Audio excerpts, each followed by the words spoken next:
Olá, estamos novamente aqui com mais um programa A Verdade por Escrito. Eu queria fazer um pedido a você. Se você tem acompanhado a nossa série, por favor, vê se você gostou ou não, marca aí debaixo da telinha e, se possível, se você gostou também, inscreva-se.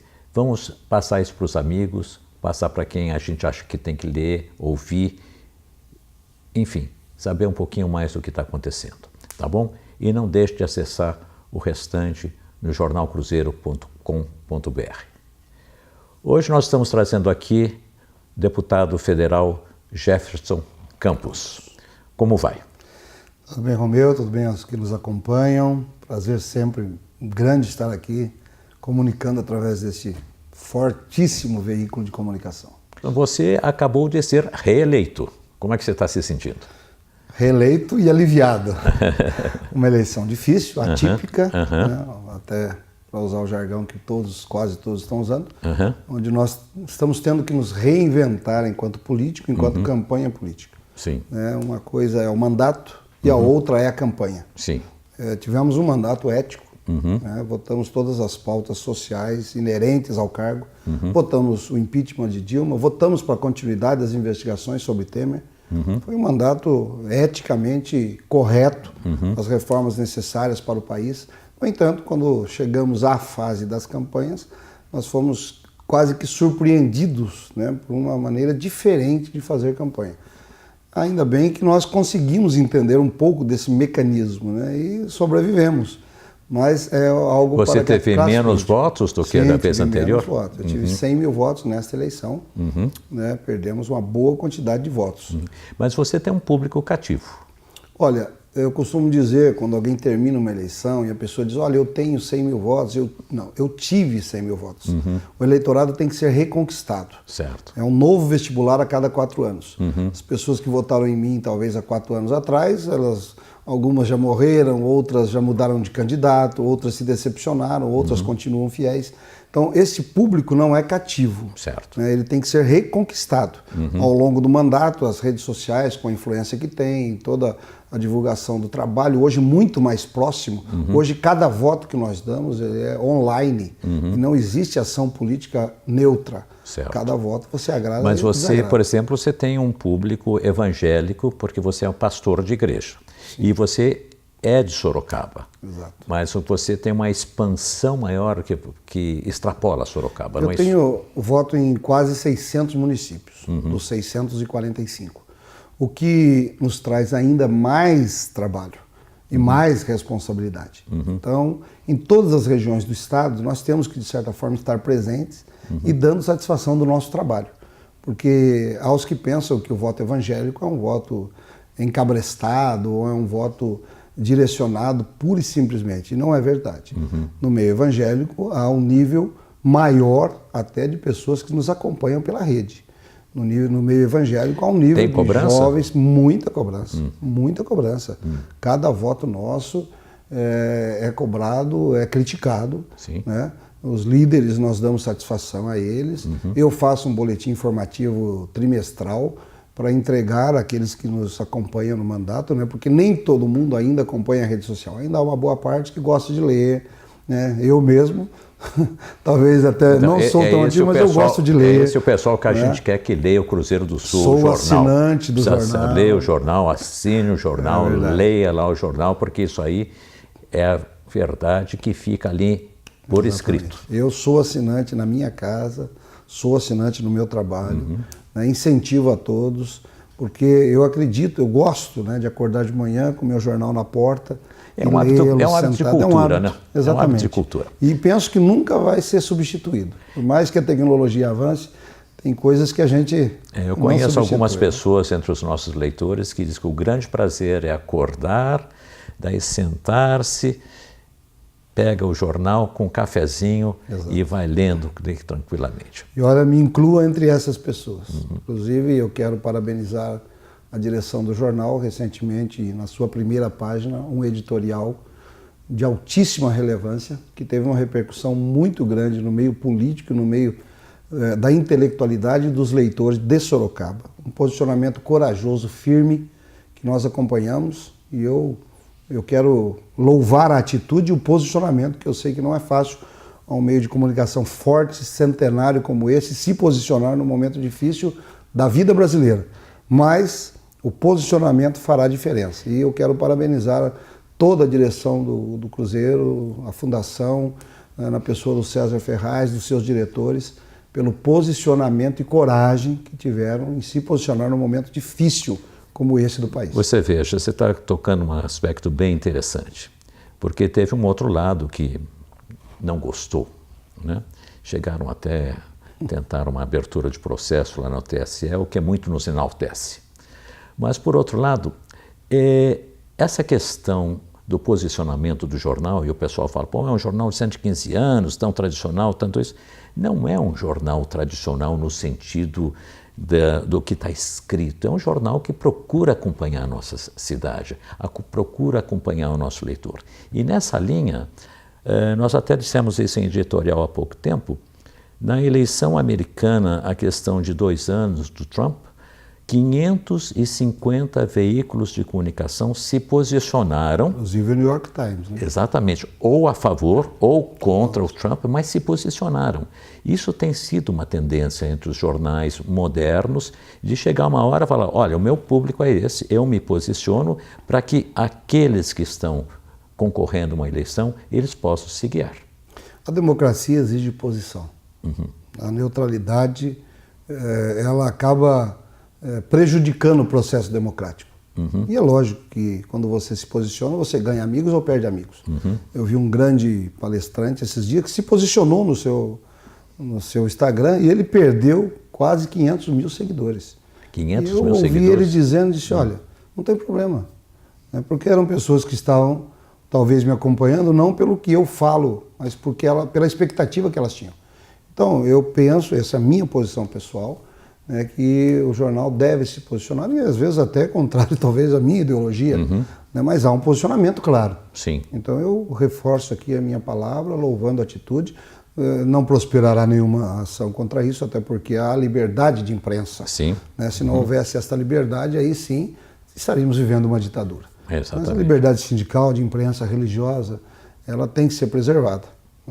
E aqui o Cruzeiro do Sul, toda a sua fundação, os seus veículos de comunicação sempre têm preservado essa liberdade. E eu sou testemunha disso já com 22 anos de mandato, indo agora... Já chega a 22 anos? São 5 como federal, e agora vou começar o 5º mandato, e 2 como deputado vereador. Como vereador. Vereador de Isso mesmo, Sorocaba. foi o início de tudo, não? Eu me elegi em 96. A primeira eleição que eu disputei foi no papel.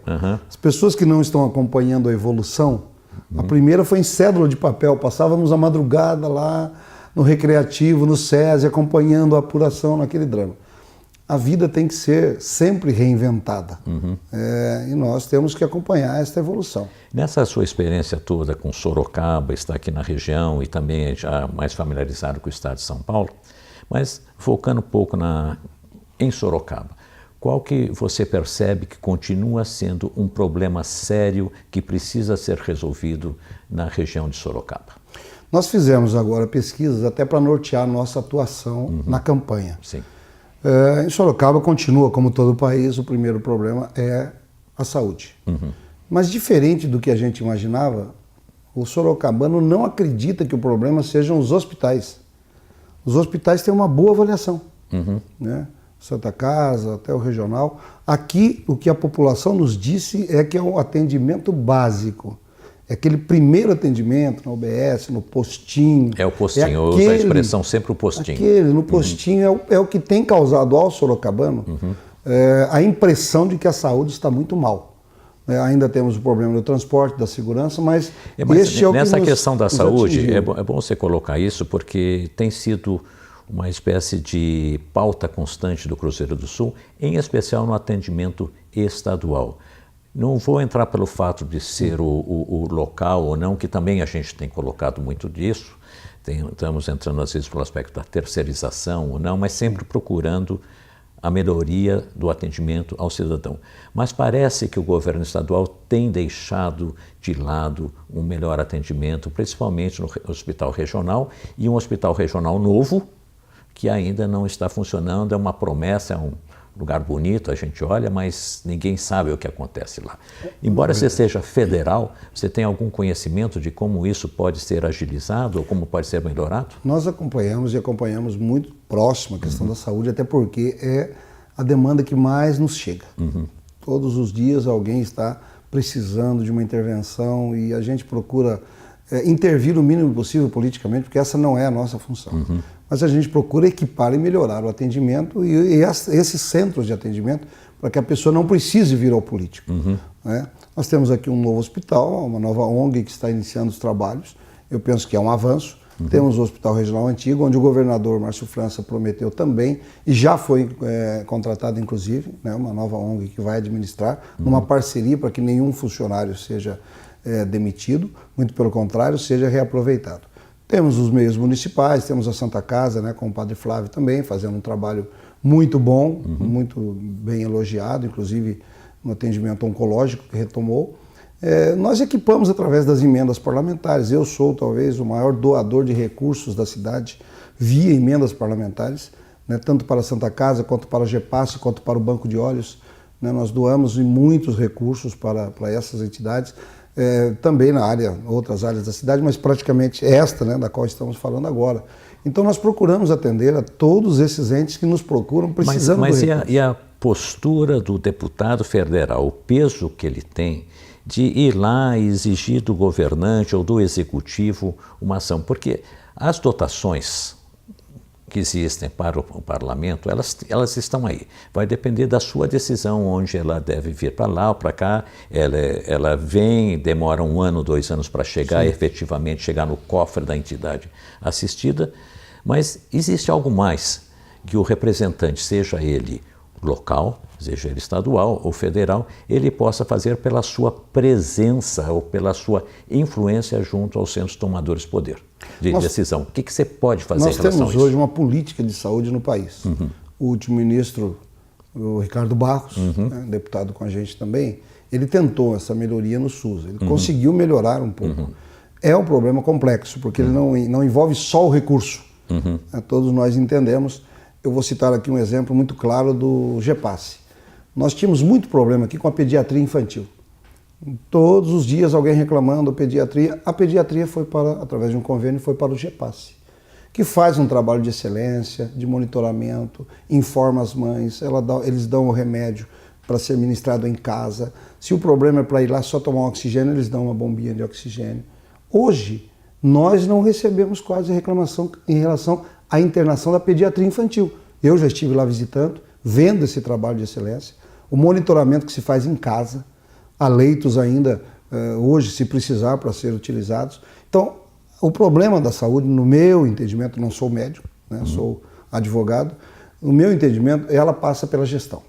Ela passa, sem dúvida alguma, pelo uso do recurso da maneira adequada. É natural que um hospital ele queira reformar, ele queira trocar o piso, ele queira, né, pintar as paredes se for necessário. Mas é fundamental que ele, em primeiro lugar, pense na vida, trate o paciente.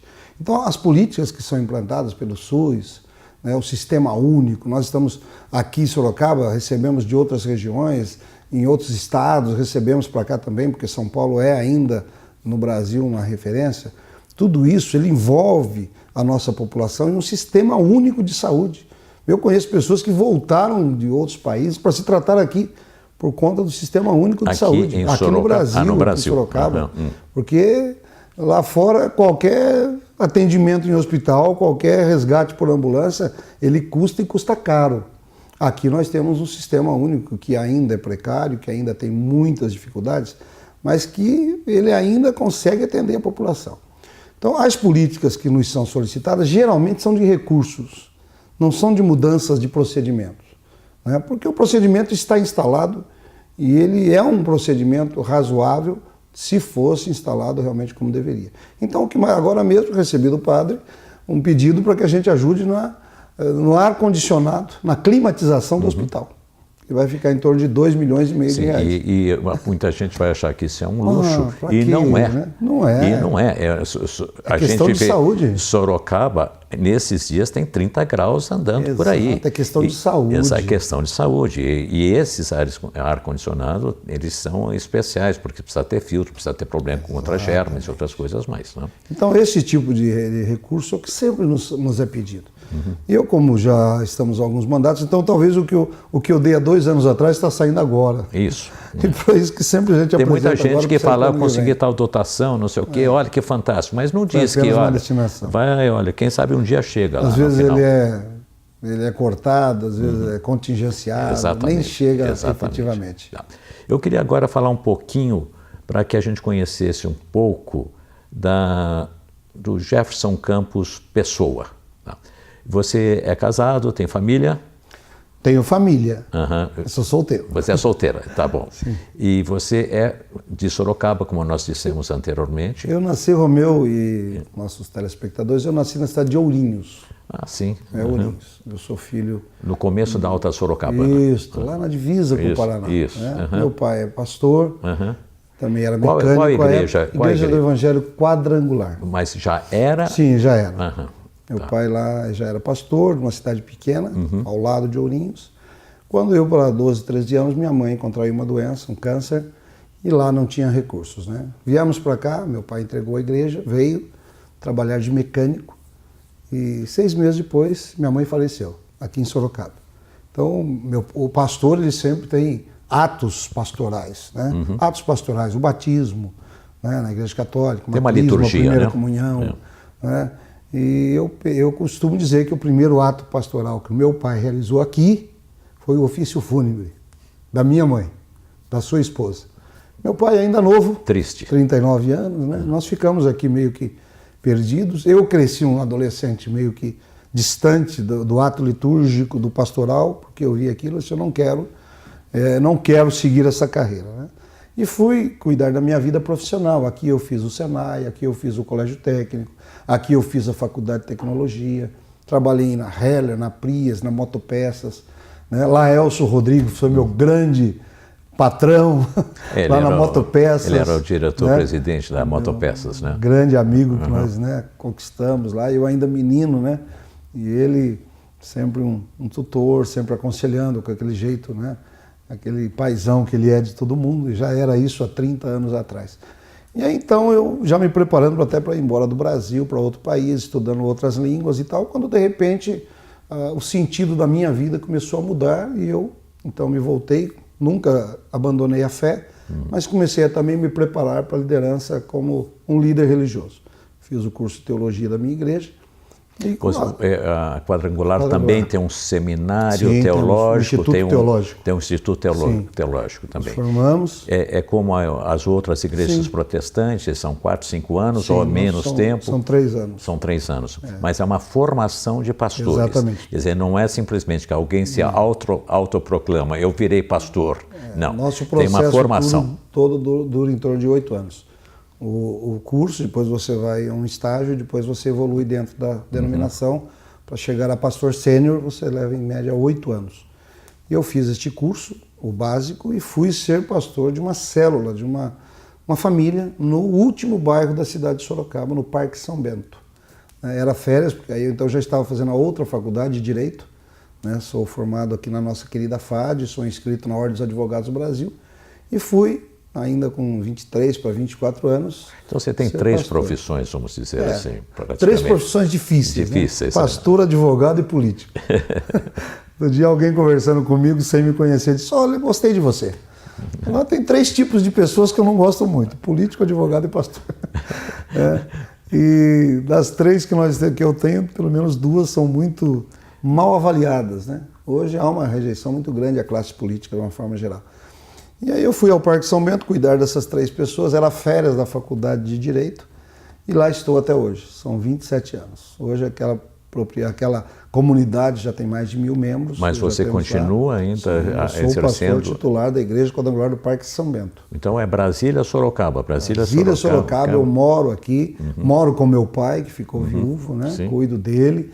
Todo dia de manhã eu furo o dedinho para ver como é que está o diabetes do papai, né? Já tiro. Aí eu tenho que ir no carro, porque ele esconde doce no carro.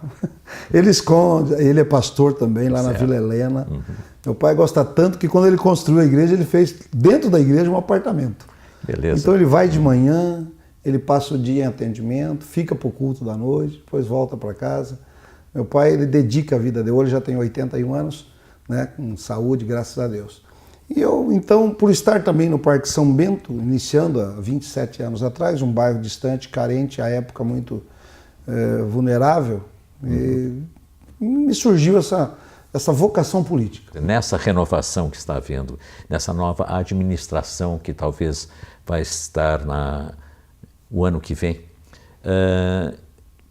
como é que você percebe os velhos políticos, vamos dizer assim, do qual você já faz parte, exatamente por tanto tempo estar lá, com conhecimento da máquina, do funcionamento, da estrutura da Casa de Leis, e a chegada de uma geração nova que está entrando dessa renovação? Parece que foram 250 e poucos novos que chegaram. 52%. 52%. Exato. Como é que você percebe isso? Você acha que realmente essa nova legislatura vai ter influência junto ao Executivo do ano que vem? Olha, eu estava fazendo a soma dos deputados do Estado de São Paulo com mais mandato que eu. Tem 4.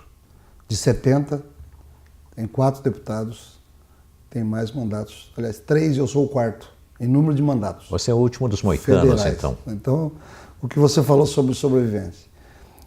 Hoje estão todos meio que sem entender bem ainda o acontecido das últimas eleições.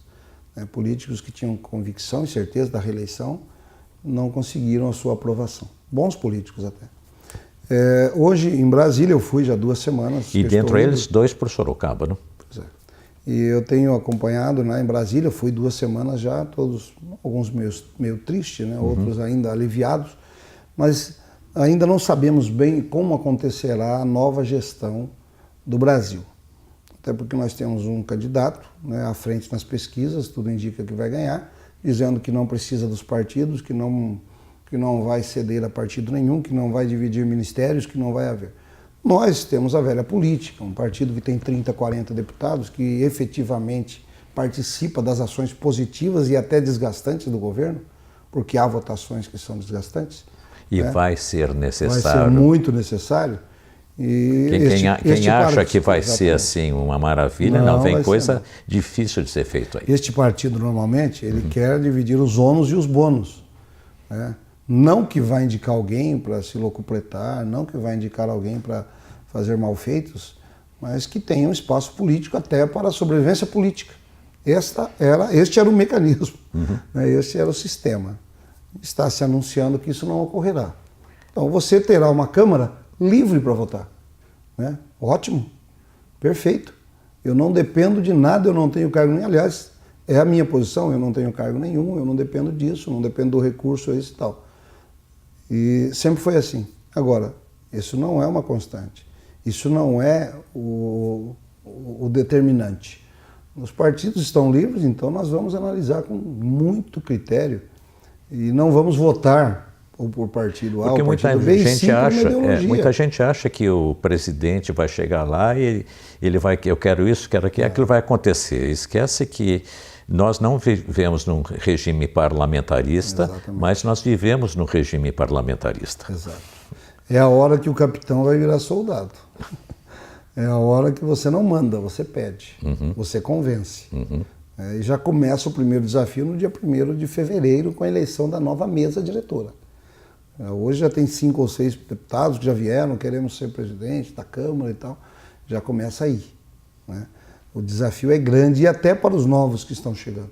Porque uma coisa é eu estar do lado de fora do parlamento acusando os defeitos de quem está lá dentro.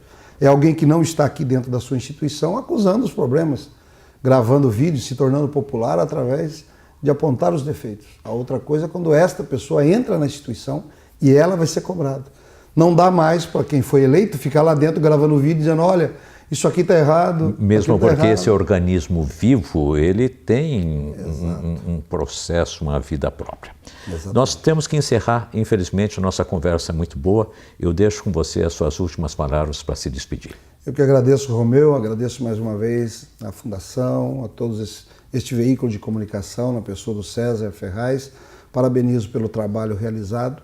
Eu que sou de Sorocaba, estou aqui há mais de 40 anos, já vou completar agora 54 anos de vida, né? Já sou sorocabano de coração, embora tenha nascido em outro município, mas eu quero o melhor para o nosso país. Se este tempo de mudança, e toda mudança nos choca, mas há mudanças que são boas.